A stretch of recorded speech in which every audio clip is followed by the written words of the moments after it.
जय दशामा। दशामाता की कथा। एक घर में सास बहू रहती थी। बहू का पति परदेश में गया था।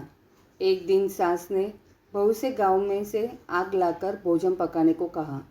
बहू गांव में आग लाने गई पर किसी ने भी उसे आग नहीं दी और सभी ने कहा कि जब तक दशामाता की पूजा नहीं हो जाती तब तक आग नहीं मिलेगी।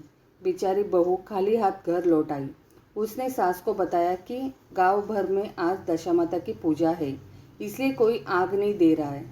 शाम हो जाने पर सास आग लेने गांव में गई तो स्त्रियों ने उसे आराम से बिठाया और कहा कि सुबह तुम्हारी बहू आग लेने आई थी, परंतु हमारे यहाँ पूजा नहीं हुई थी, इसलिए आग नहीं दे सके। सास आग लेकर अपने घर पहुंची ही थी कि एक आदमी बछड़ा लिए आया और उसके पीछे एक गाय थी। स्त्री ने उससे पूछा कि यह गाय का पहला बच्चा है क्या? आदमी ने उत्तर दिया, हाँ। उसने फिर पूछा कि बछड़ा है या बछिया? उसने जवाब दिया कि बछड़ा है। सास ने घर जाकर बहू से कहा, आओ हम दोनों भी दशामाता का डोरा ले और व्रत करें। दोनों सास बहू ने डोरा लिया। सवेरे से व्रत आरंभ किया। 9 व्रत पूरे हो जाने पर 10वें दिन डोरे की पूजा की। सास बहू दोनों ने मिलकर गोल गोल 10-10 अर्थात कुल 20 फेरे बनाए। 21वां बड़ा फेरा गाय को दिया। पूजन समाप्त हो जाने पर सास बहू दोनों पारण करने बैठी। उसी समय बुढ़िया के बेटे ने परदेश से लौटकर दरवाजे पर आवाज़ लगाई। आवाज़ सुनकर माँ ने मन में सोचा कि क्या हुआ, थोड़ी देर बेटा दरवाजे पर ही खड़ा रह जाएगा, मैं पारण करने के बाद दरवाज़ा खोलूंगी। इधर बहू ने आवाज़ सुनी तो उसे रुकने को साहस नहीं हुआ। अपनी थाली का अन्न इधर उधर करके झट से पानी पीकर उठ खड़ी हुई। उसने जाकर दरवाज़ा खोला। पति ने उससे पूछा कि अम्मा कहाँ है? बहू ने उत्तर दिया कि वह तो अभी पारण कर रही है। तब पति बोला, मैं तुम्हारे हाथ का जल भी नहीं पीऊँगा, क्योंकि मैं 12 बरस से घर आया हूँ। इतने दिनों न जाने तुम किस प्रकार की रही होगी। अम्मा आएगी, वह जल लाएगी, तभी जल पीऊँगा। यह सुनकर स्त्री चुपचाप बैठ गई। इतने में उसकी अम्मा पारण कर अपनी थाली धोकर पी चुकी। तब वह लड़के के पास गई। लड़के ने माँ के पैर छुए। अम्मा उसे आशीर्वाद देकर बेटे को घर में ले आई। माता ने थाली परोस कर रखी। बेटा भोजन करने लगा।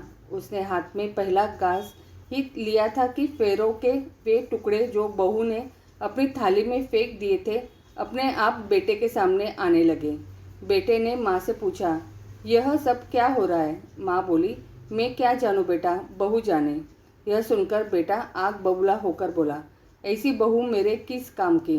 जिसके चरित्र की तुम साक्षी नहीं हो, उसको मैं घर में नहीं रख सकता। इसे अभी घर से निकालो, यदि ये घर में रहेगी तो मैं घर में नहीं रहूँगा। माँ ने बेटे को व्रत के पारण का सब हाल बताकर हर तरह से समझाया, परंतु वह मानने को तैयार नहीं हुआ। वह यही कहता रहा कि इसे घर से बाहर करो तो मैं रह सकता हूँ। माँ ने सोचा, बहू को थोड़ी देर के लिए बाहर कर देती हूँ, जब लड़के का गुस्सा उतर जाएगा तब बहू को बुला लूँगी। बुढ़िया ने बहू से कहा, देहरी के बाहर जाकर पेड़ के नीचे थोड़ी देर के लिए खड़ी हो जा। जब बहू पेड़ के नीचे खड़ी हुई तो पेड़ बोला, मुझसे हटकर खड़ी हो, मैं दशामाता के विरोधी को छाया नहीं दे सकता। इस पर वह वहाँ से चलकर घड़ोची के पास गई। घड़ोची बोली, मुझसे हटकर खड़ी हो, मुझ पर इतना भार घड़ों का नहीं है जितना तेरा है। वह यह से हटकर घूरे के ढेर पर खड़ी हो गई। घूरे का ढेर बोला, मुझ पर इतना भार कूड़े का नहीं है जितना तेरा है, चल यहाँ से हटकर कहीं और खड़ी हो जा। इस प्रकार उसे कहीं भी खड़ा नहीं होने दिया गया। वह अपने मन में बहुत दुखी हुई। वह जंगल में चली गई। जंगल में भूखी प्यासी घूमती फिरती एक सूखे कुएं में गिर पड़ी। वह उसमें गिरी परंतु उस पर चोट नहीं आई। वह नीचे बैठ गई। अचानक राजा नल वहाँ शिकार खेलते खेलते वहाँ पहुँच गए। उनके साथी बिछुड़ गए थे। वह प्यास के कारण उसी कुएं पर आए जिसमें वह स्त्री बैठी थी। राजा नल के भाई ने कुएं में पानी के लिए लोटा डाला तो उस स्त्री ने लोटे को पकड़ लिया। भाई ने नल से कहा कि इस कुएं में किसी ने लोटा पकड़ लिया है। तब राजा नल ने कुएं पर आकर कहा कि तुम यदि पुरुष हो तो मेरे धर्म के भाई हो, और यदि स्त्री हो तो मेरी धर्म की बहन हो। तुम जो भी हो बोलो, मैं तुम्हें बाहर निकाल लूँगा। स्त्री ने आवाज़ दी। राजा ने उसे बाहर निकाल लिया तथा हाथी पर बैठाकर राजधानी ले आया।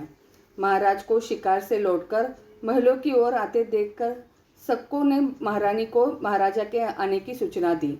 सेवकों ने एक स्त्री को हाथी पर बैठा देखकर रानी को बताया कि महाराजा एक नई रानी भी साथ ले ला रहे हैं।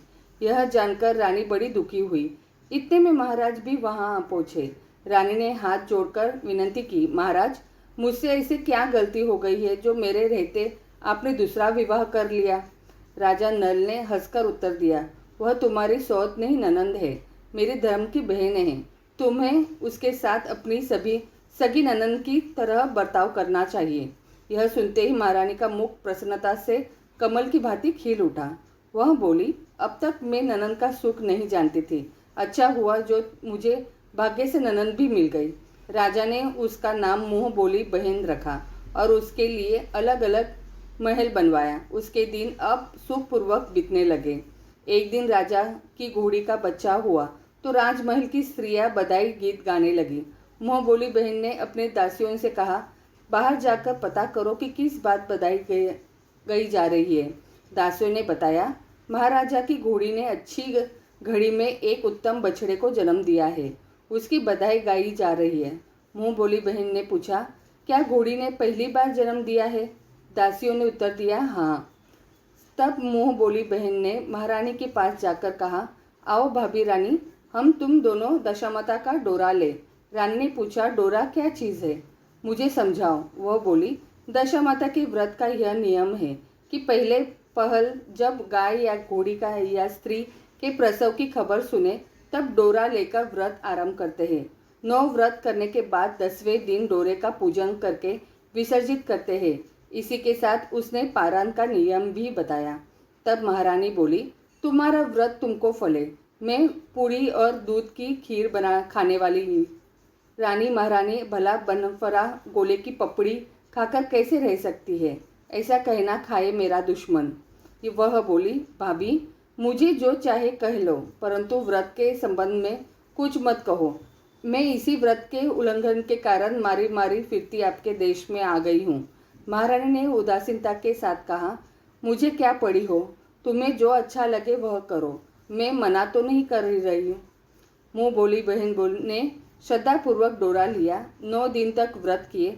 10वें दिन विधिवत पूजन किया, कोला फरा बनाए और संध्या को पारण करने बैठी। उसी समय उसके पति को अचानक कुछ प्रेरणा सी हुई और वह अपनी माता से आज्ञा लेकर अपनी पत्नी को ढूंढने चल दिया। घूमता फिरता वह राजा नल की राजधानी में पहुंच गया और अपनी पत्नी का पता लगाने लगा। उसने एक कुएं पर कुछ औरतों को बातें करते देखा। एक कह रही थी, राजा की मुँह बोली बहन बहुत ही सुंदर ही स्त्री है, आजकल उसी का किया हुआ सब कुछ होता है।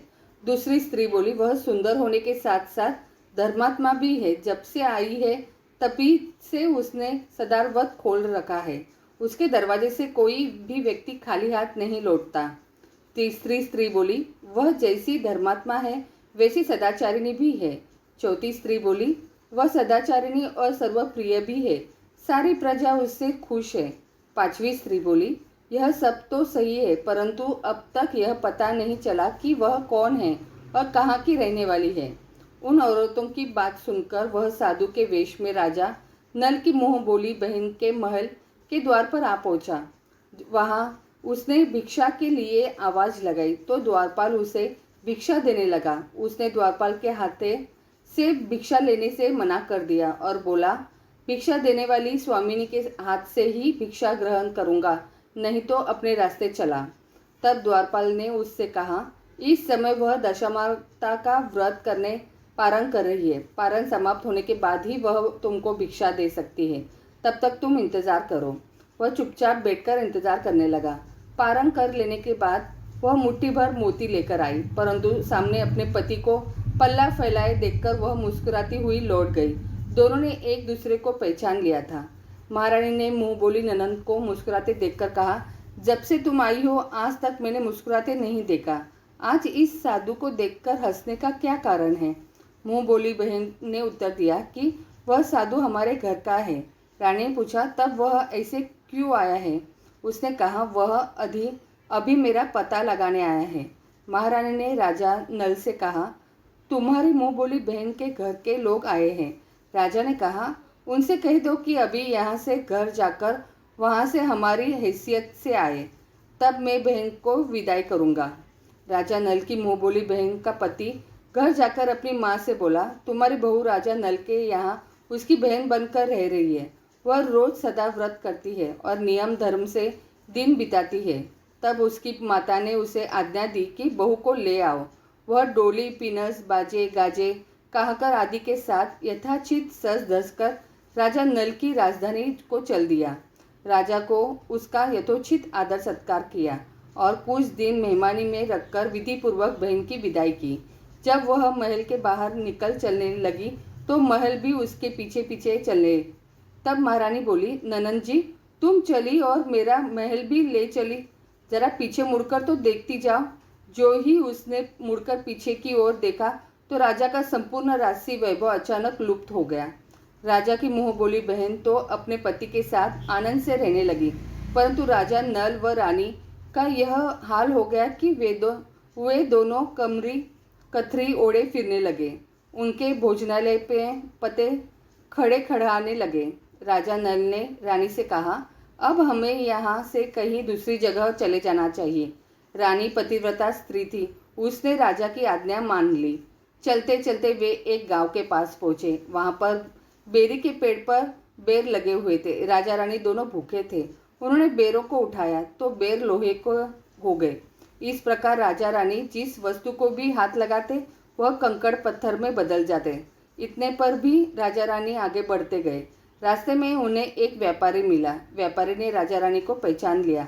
उसने राजा रानी के भोजन के लिए सेर भर आटा दिया। वे आटा लेकर नदी के किनारे गए। वह रानी भोजन बनाने लगी और राजा नल स्नान करने चले गए। उस नदी में मछुआरे मछलियां पकड़ रहे थे। मछुआरों ने राजा को 4 मछलियां दी। रानी ने मछलियां भूनकर रोटियां बना ली। राजा नल भोजन करने बैठे तो रोटियां ईंट में परिवर्तित हो गई और मछलियां उछलकर नदी में चली गई। वहां से चलकर राजा रानी अपनी मुंह बोली बहन के यहाँ गए। बहन को जब पता चला कि भाई भाभी आए हैं तो उसने सेवकों से पूछा, कैसे आए? सेवकों ने कहा कि भिखारियों के हाल में आए। यह सुनकर उसे बड़ी लज्जा आई। उसने राजा रानी को एक कुम्हार के यह ठहरा दिया। शाम को थाल सजाकर बहन स्वयं भाभी से मिलने कुम्हार के घर गई। उसने भाभी के सामने थाल रखा तो भाभी ने कहा कि इन थाल में जो कुछ भी है उसे कुम्हार के चक्के के नीचे रख दो और चली जाओ। ननद थाल का सामान चक्के के नीचे रखकर चली गई। थोड़ी देर में राजा ने आकर रानी से पूछा, कहो बहन आई थी, क्या लाई थी? रानी ने कहा, आई थी तो थी, पर जो कुछ लाई थी मैंने इस चक्के के नीचे रखवा दिया है। राजा ने वहां देखा तो वहां कंकड़ पत्थरों के सिवा कुछ भी नहीं था। राजा को समझते देर न लगी कि यह सब बुरी दशा के कारण है। भला वह मेरे लिए कंकड़ पत्थर क्यों लाएगी? अब राजा रानी वहां से चलकर अपने मित्र के घर गए। मित्र को लोगों से पता चला तो उसने उनसे पूछा, कैसे आना हुआ? उन्होंने उत्तर दिया, भिखारियों के हाल में आए हैं।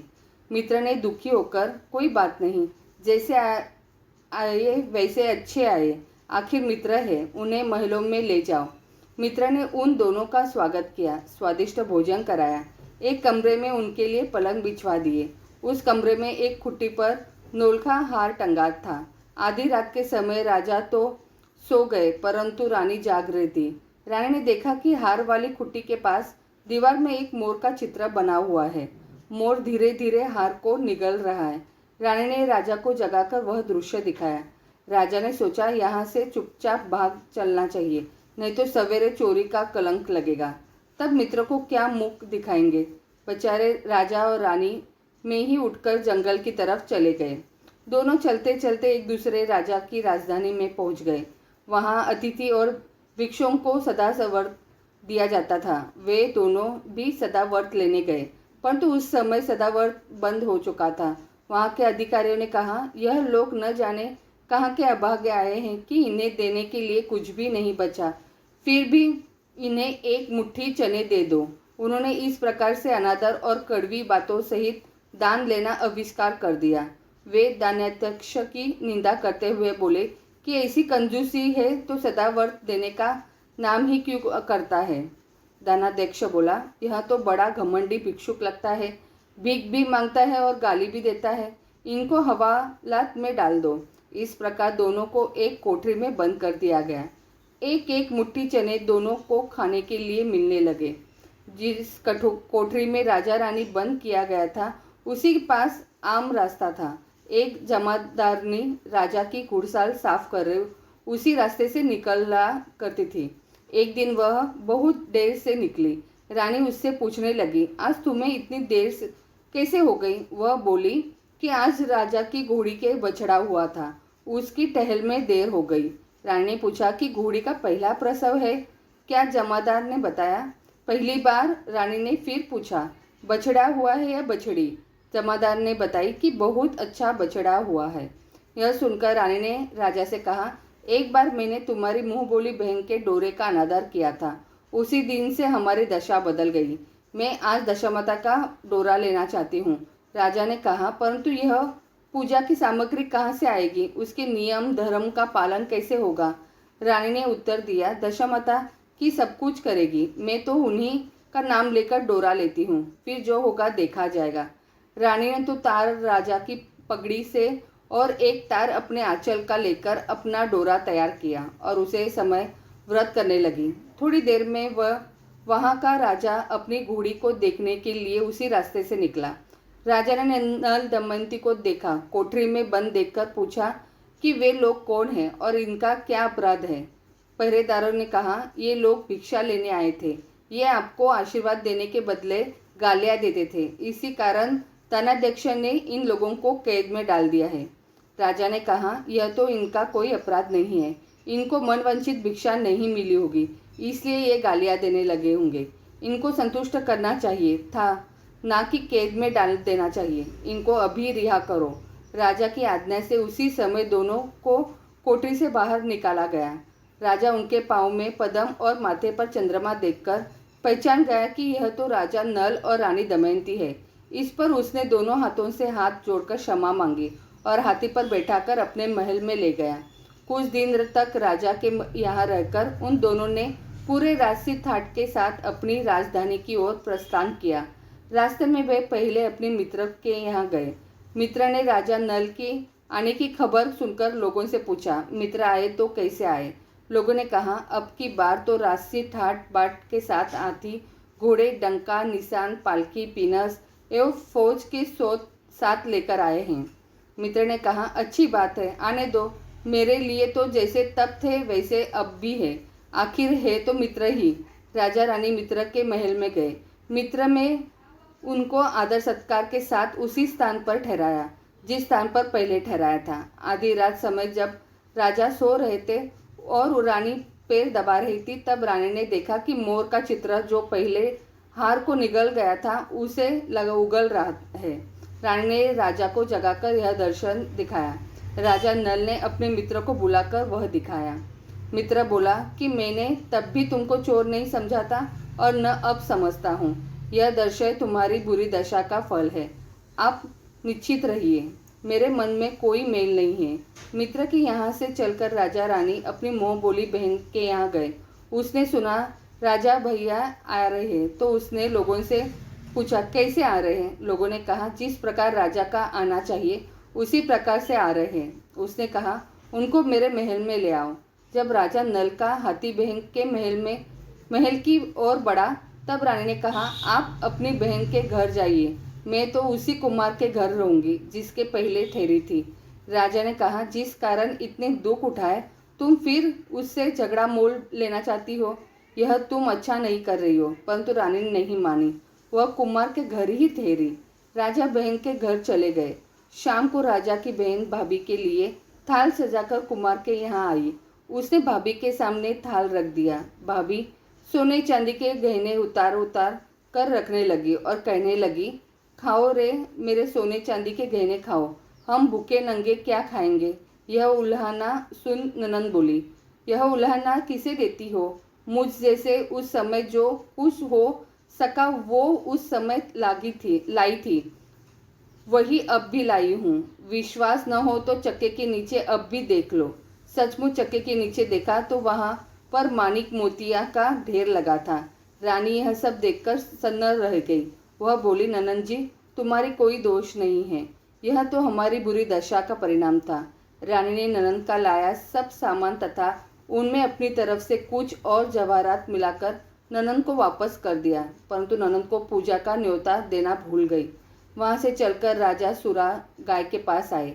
गाय ने सेना सहित राजा को भर पेट दूध पिलाया। वहां से आगे चलकर वे नदी के तट पर पहुंचे तो वहां पड़ाव डाला। भोजन बनवाया गया।